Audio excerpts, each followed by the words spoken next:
Sir, I need to see some ID. We've had reports of suspicious activity in this area. I'm sitting on a bench reading a book. What's suspicious about that? Do you have identification or not? I'm a psychiatrist at the hospital across the street. I eat lunch here every single day. I don't care if you're the president. ID now. Is it because I'm black? The body camera was already recording when Dr. Malcolm Pierce looked up from his medical journal and realized this officer had no intention of walking away. What should have been a peaceful lunch break in Riverside Park was about to become a masterclass in implicit bias, constitutional law, and why some people never learn that a uniform doesn't make you untouchable. The officer had no idea he was talking to the lead forensic psychiatrist who evaluated police officers for psychological fitness, the same man who had failed 3 candidates from this exact precinct in the last 6 months. Before we continue, where are you watching from right now? Drop your city or country in the comments. And please hit that subscribe button because what happens next is absolutely wild. You won't want to miss this. Dr. Malcolm Pierce was 52 years old, though most people guessed younger. He had the kind of face that smiled easily, the kind of presence that put patients at ease within minutes. He'd been a forensic psychiatrist for 23 years, specializing in law enforcement psychological evaluations. He assessed officers before they were hired. He evaluated them after critical incidents. He determined if they were psychologically fit to carry a weapon and enforce the law. He was good at his job, really good. So good that 3 different police departments in the city contracted his services. He had evaluated over 2,000 officers during his career. He could spot personality disorders, rage issues, racial bias, and authority complexes within the first 20 minutes of an interview. His reports were detailed, evidence-based, and often unwelcome because Malcolm Pierce didn't rubber stamp evaluations. If an officer showed signs of being psychologically unfit, Pierce documented it thoroughly and recommended against their hiring or reinstatement. Some departments loved him for his integrity, some departments hated him for the same reason. On this particular Wednesday afternoon in September, Malcolm was sitting on his favorite bench in Riverside Park, eating a turkey sandwich and reading the latest issue of the Journal of Forensic Psychology. He had been doing this almost every workday for the past 8 years. Same bench, same routine, same peaceful hour away from the intensity of evaluating people's mental states. The park was beautiful this time of year. Trees just starting to turn colors, a slight breeze coming off the river, families with small children feeding ducks near the pond, joggers on the path, dog walkers, the normal rhythm of city park life. Malcolm was wearing khakis and a button-down shirt, his hospital ID badge clipped to his belt. His lunch bag sat next to him on the bench. His phone was in his pocket. He was doing absolutely nothing that could be considered suspicious, unless you counted reading medical journals as inherently threatening. That's when Officer Nolan Prescott walked up. Nolan Prescott was 29 years old, 5 years into his career with the Metropolitan Police Department. He had decent arrest numbers. He had never been involved in a shooting. His file was clean except for 2 citizen complaints about rudeness, both of which had been dismissed after cursory investigation. What his file didn't show was the pattern, the way he seemed to find reasons to stop and question black men in this particular park, the way his traffic stops skewed heavily toward minority drivers, the way he wrote reports that always seemed to emphasize furtive movements and suspicious behavior when describing people of color. Nobody had looked closely enough to connect those dots yet, but they would. Prescott had been walking his patrol route through the park when he spotted Malcolm on the bench. Later, Prescott would claim he was responding to reports of suspicious activity. The problem with that claim was simple. There had been no such reports. Dispatch logs would prove it. Prescott had seen a black man sitting alone on a bench and decided that was worth investigating. The conversation started exactly as described. Prescott demanded identification. Malcolm questioned why. Prescott insisted. Malcolm explained he was simply having lunch. But let's talk about how this conversation actually went, because the subtext was as important as the words. "Sir, I need to see some ID," Prescott said, his tone already carrying that edge of assumed authority. Not a request, a command. The kind of tone that says, "I'm in charge here and you're gonna do what I say."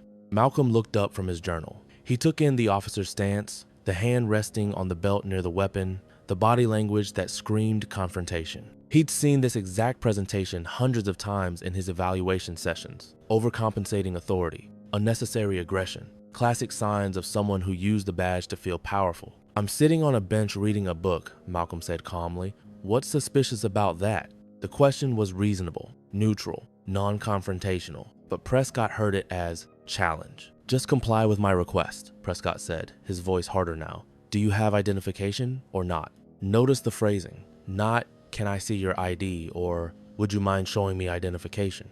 Just comply. As if Malcolm had already done something requiring compliance. As if the mere act of sitting while Black was enough to trigger a lawful order. Malcolm set his journal down carefully. He'd been through enough evaluation sessions to know exactly what was happening here. This wasn't about suspicious activity. This was about an officer who saw someone who didn't fit his internal image of who belonged in this park. I'm a psychiatrist at the hospital across the street, Malcolm said, gesturing to the medical center visible through the trees. I eat lunch here every single day, have been for 8 years. It was a simple statement of fact, an explanation that should have ended the encounter. A reasonable person would have said, okay, enjoy your lunch, and walked away. Prescott wasn't being reasonable.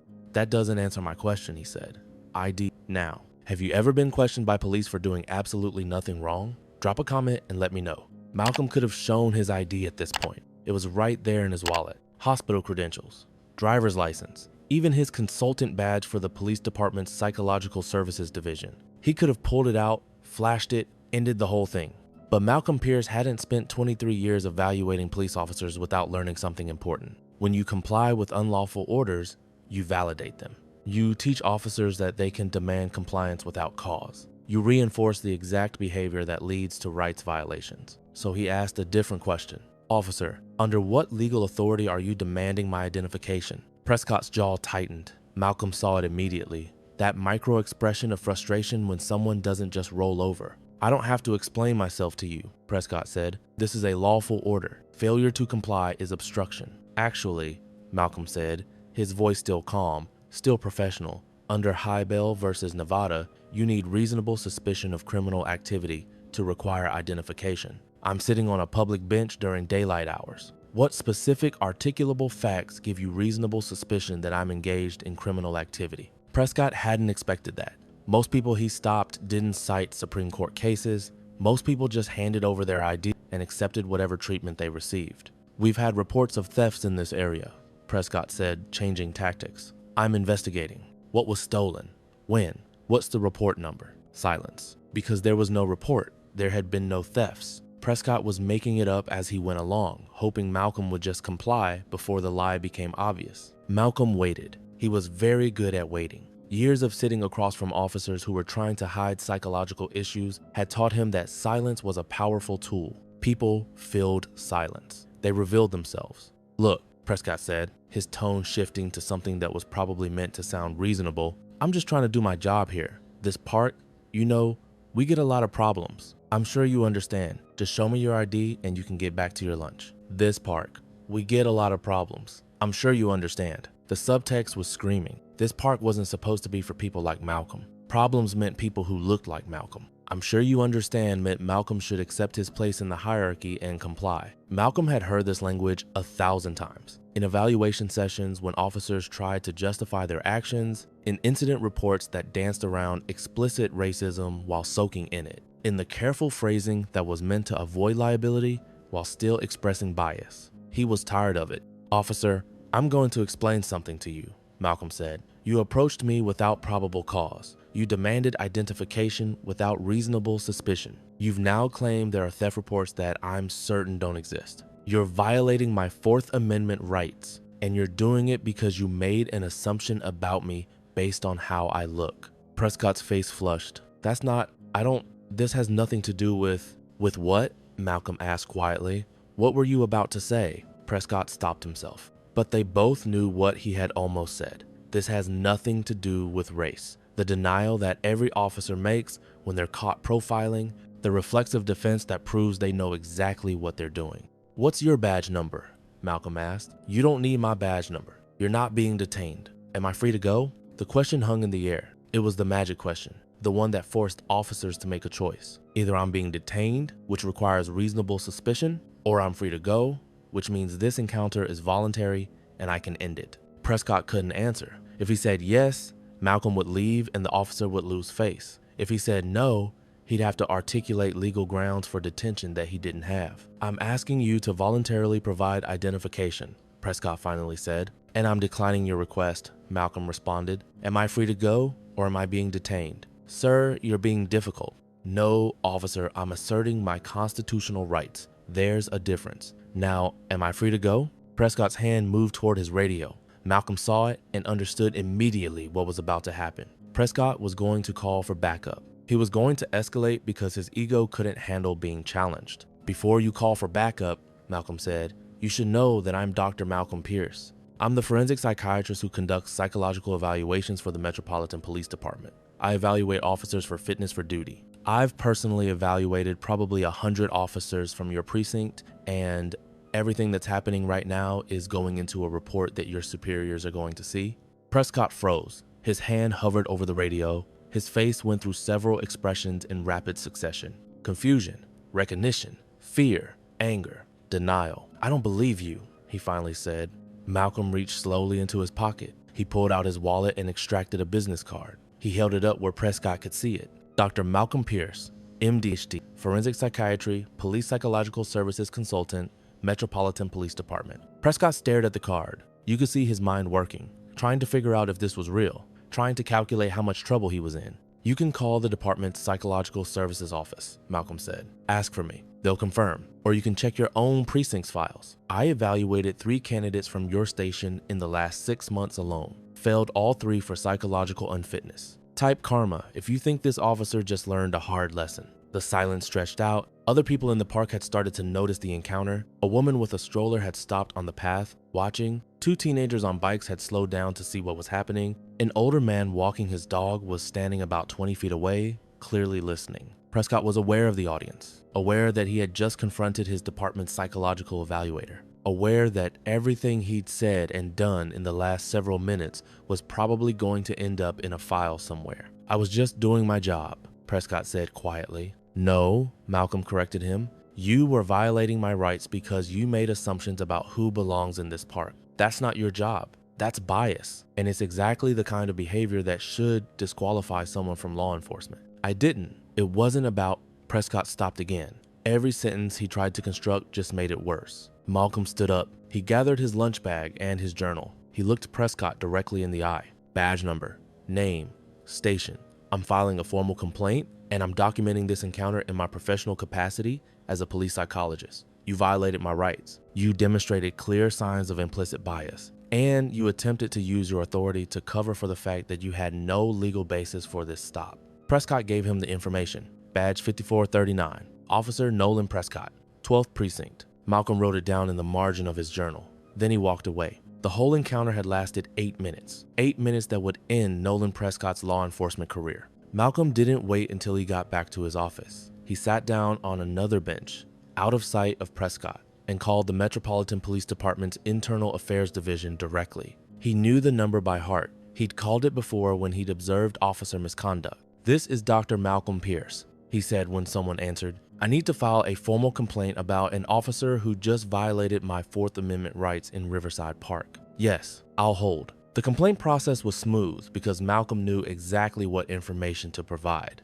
Date, time, location, badge number, specific actions taken, specific constitutional violations, witness information. He provided it all in clear, professional language. The kind of language that made it impossible to dismiss. The internal affairs detective who took the call knew Malcolm. They'd worked together on several officer evaluations. When Malcolm explained what had happened, there was a long pause. "He stopped you?" the detective asked. "You specifically?" "He stopped me specifically," Malcolm confirmed. "And based on the encounter, I have serious concerns about his psychological fitness for duty. I'm recommending a full evaluation. I'll initiate the investigation immediately." Malcolm went back to work that afternoon. He had 3 evaluation sessions scheduled. Ironically, none of them were from the 12th Precinct, but Malcolm made a note to review his files on any officers from that station. If Prescott was operating this way, there might be a cultural problem in that precinct. The internal affairs investigation started that same afternoon. The detective pulled Prescott's body camera footage first. The camera had captured the entire encounter in perfect detail. Malcolm's calm questions, Prescott's aggressive demands, the changing justifications, the implicit bias in every word and gesture. Then the detective did what Malcolm had suspected someone would eventually do, pulled Prescott's stop data. In 5 years, Prescott had made 1,247 stops. Of those, 892 were of people of color. That was 71.5% of his stops. In a city where the demographic breakdown was approximately 42% people of color, Prescott was stopping minority citizens at nearly double the rate that demographics would predict. The detective dug deeper. Of the 892 stops of people of color, only 198 resulted in arrests or citations. That's a 22% rate. Of the 355 stops of white citizens, 267 resulted in arrests or citations. That's a 75% rate. The pattern was identical to what investigators find in every profiling case. Stop minorities frequently, usually without finding anything. Stop white citizens less frequently, usually when there's actual cause. Prescott was called in for an interview on day 3 of the investigation. He was told to bring his union representative. He knew that was a bad sign. The interview lasted 90 minutes. The detective walked Prescott through the encounter step by step. Why did you approach Dr. Pierce? He looked out of place. Out of place how? I don't know. Just didn't seem like he belonged there. In a public park? It's a nice area we don't usually see. Prescott couldn't finish the sentence without explicitly revealing his bias, so he stopped. You don't usually see what, Officer Prescott? Silence. Let me ask you directly. Did you approach Dr. Pierce because he's black? No, I didn't. It's not about. I just thought. The interview transcript would later show 17 separate instances where Prescott started sentences he couldn't finish. Every one of them was a moment where he nearly admitted racial bias before catching himself. Do you think officers like this should be removed from the force? Let me know in the comments. The detective showed Prescott the stop data, the numbers, the patterns, the statistical evidence of bias. Can you explain this disparity? The detective asked. Prescott tried. He talked about high crime areas. He talked about suspicious behavior patterns. He talked about his training and instincts. None of it explained why he stopped people of color at double the rate and found violations at a quarter of the rate. The evidence was overwhelming. Prescott had profiled Dr. Pierce. He had done it based on race. He had violated constitutional rights, and the data showed it wasn't an isolated incident. It was a pattern that had persisted for 5 years without anyone noticing or caring enough to investigate. On day 12 of the investigation, Malcolm submitted his professional evaluation. It was a 16-page document that detailed the psychological indicators Prescott had displayed during their encounter. Authoritarian personality traits, inability to acknowledge mistakes, defensive reactions to legitimate questions, implicit bias manifesting in decision-making, poor judgment, excessive concern with maintaining dominance, lack of self-awareness regarding prejudices. The evaluation concluded with a clear recommendation. Officer Nolan Prescott was psychologically unfit for duty and should not be carrying a badge or weapon. It was the kind of evaluation that ended careers, and Malcolm had the professional standing to make it stick. The Metropolitan Police Department's leadership reviewed everything: the body camera footage, the stop data, the internal affairs report, Malcolm's psychological evaluation, the pattern of complaints that had been dismissed without proper investigation.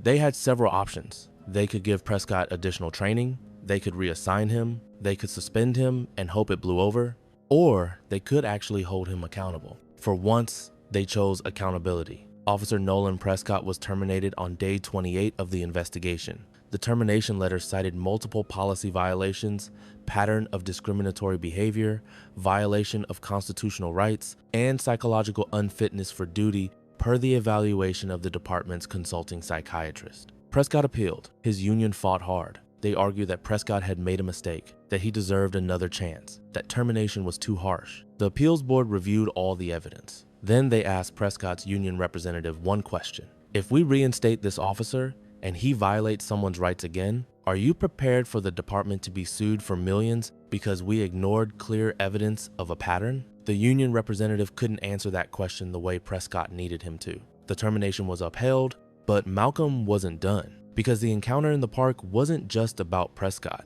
It was about a system that had allowed Prescott to operate this way for 5 years. Malcolm filed a formal complaint with the city's Civilian Complaint Review Board, not about Prescott specifically, but about the 12th Precinct's failure to identify and address the pattern, about the superficial investigations into previous complaints, about the lack of oversight that had let Prescott's bias go unchecked. The review board launched their own investigation. They pulled data on every officer in the 12th precinct, they looked at stop patterns, they reviewed complaint files, they interviewed community members. What they found was disturbing. Prescott wasn't an outlier. He was the norm. The entire precinct showed statistical evidence of biased policing. Stop rates were skewed. Arrest rates showed disparities.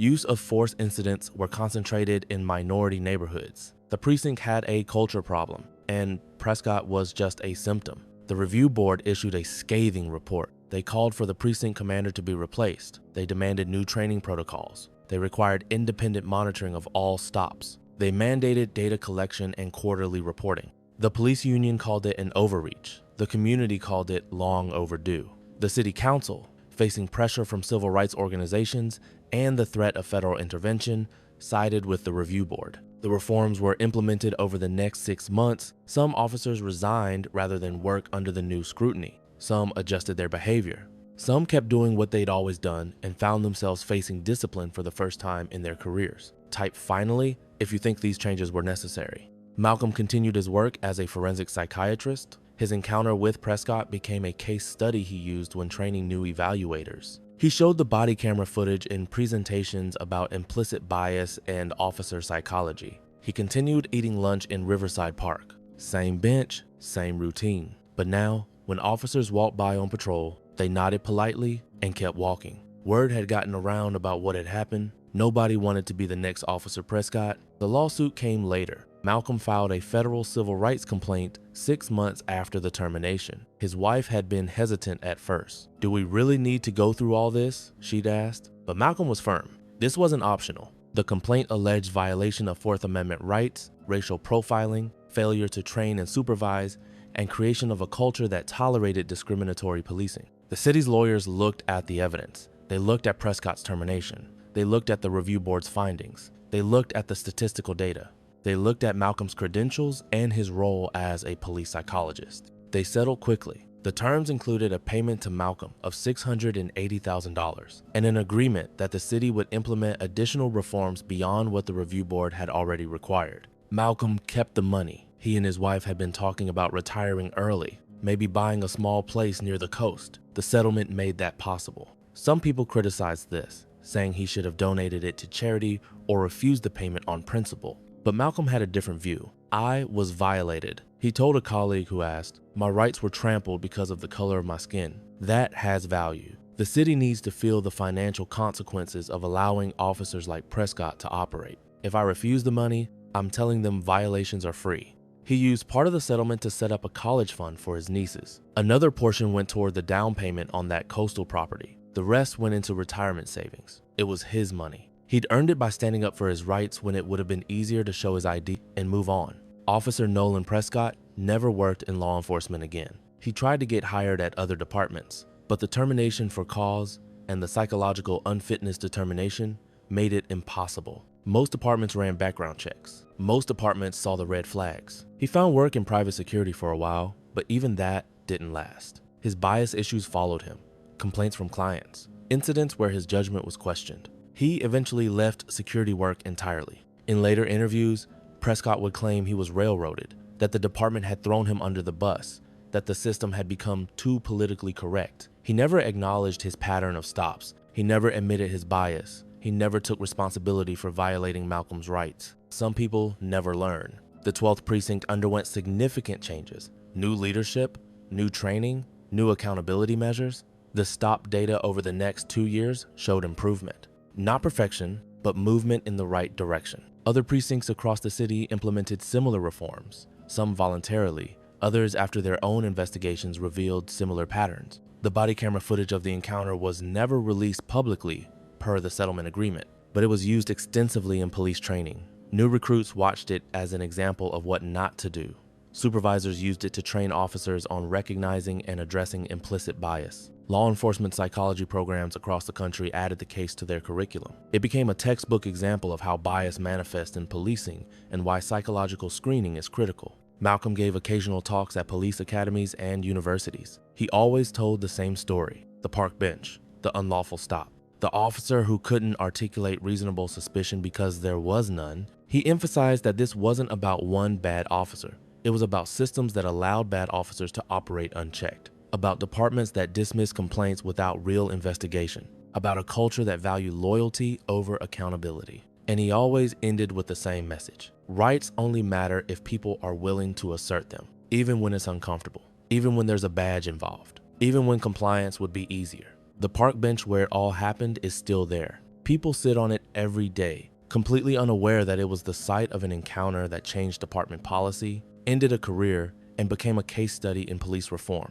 Malcolm still eats lunch there sometimes, though not every day anymore. When he does, he thinks about that September afternoon, about the officer who made assumptions, about the 8 minutes that proved knowledge and professional credentials could force accountability. He thinks about all the people who get stopped without calls and don't have his advantages, don't have his credentials, don't have his knowledge of the law and the system, don't have the professional standing to make complaints stick. That's why he did what he did, not just for himself, but for all the others who couldn't fight back as effectively, to create a precedent, to force change, to show that accountability was possible if enough pressure was applied. One man, one park bench, one 8-minute encounter, one career ended, one department reformed. That's the power of refusing to accept the unacceptable. What would you have done in Malcolm's situation? Would you have shown your ID and ended it, or stood your ground like he did? Drop a comment and let me know what you think. And if this story taught you something or opened your eyes to how profiling actually works, hit that subscribe button. I share these stories because they matter, because they show that change is possible, because they remind us that accountability isn't automatic. It has to be demanded. Thanks for watching all the way through. See you in the next one.